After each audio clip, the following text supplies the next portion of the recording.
Bonjour mes bien-aimés dans les Seigneurs, c'est les révérends Opelo Patrick.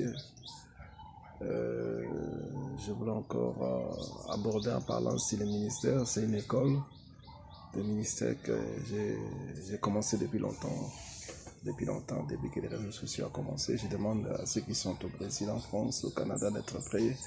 Ceux qui me suivent par l'application Zoom, j'aimerais parler sur les ministères. Nous sommes dans Luc 15, verset 12.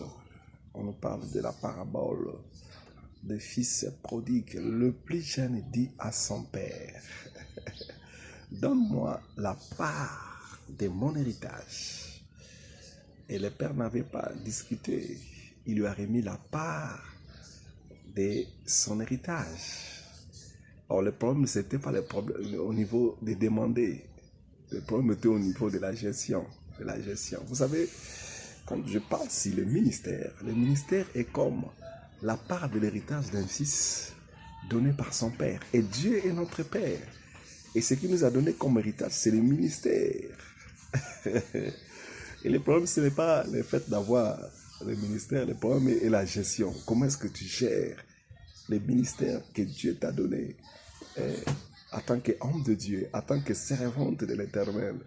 Comment tu es en train de gérer la part de ton héritage? Parce que le ministère, c'est la part de l'héritage d'un père qui donne à son fils. Dieu est notre père.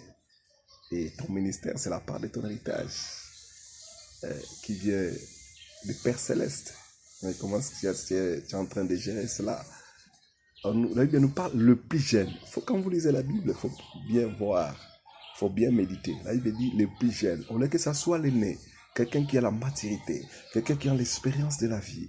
Mais voilà, on nous parle de le plus jeune, celui qui était jeune. On nous montre déjà une personne qui n'a pas la maturité, qui n'a pas encore l'expérience de la vie, mais qui veut gérer la part de son héritage. Et la Bible dit, quand il a pris ça, il est parti.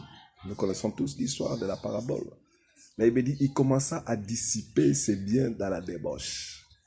Ce n'était pas le problème des démons. Parce qu'aujourd'hui, dans les églises, quand il y a un problème, que ce soit des servantes, que ce soit l'église, les enfants de Dieu ou les serviteurs ou les servantes, quand il y a un problème, on fait toujours la responsabilité aux démons au sein de la famille. Là, il dit lui-même, il commença à dissiper ses biens dans la débauche. Or, c'était la part de son héritage. Mais il dissipa cela dans la débauche. Pourquoi? Parce qu'il manquait la maturité. Il était encore immature pour gérer la part de son héritage. Et c'est ce qui se passe aujourd'hui avec nos bien-aimés qui se lancent dans les ministères et qui sont encore dans l'immaturité. Vous pouvez avoir les ministères, avoir la grâce, prêcher bien, enseigner bien, et vous pouvez même avoir l'onction. Le problème se pose au niveau de la gestion. Quand vous n'avez pas en vous la maturité pour gérer les ministères, la part de l'héritage que Dieu vous a donné, c'est alors que vous allez vous-même vous faire disqualifier.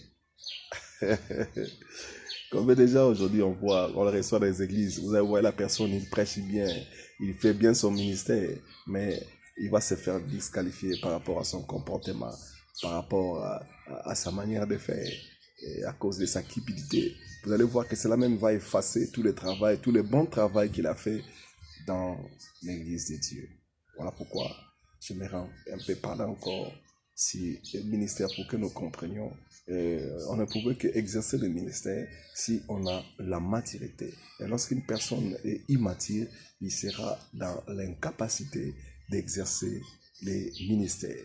Voyez-vous, il avait la part de son héritage, mais ce qui lui manquait, c'est la sagesse, la maturité pour gérer la part de son héritage. Et je prie que Dieu nous donne la sagesse, la maturité pour gérer le ministère qu'il vous a donné.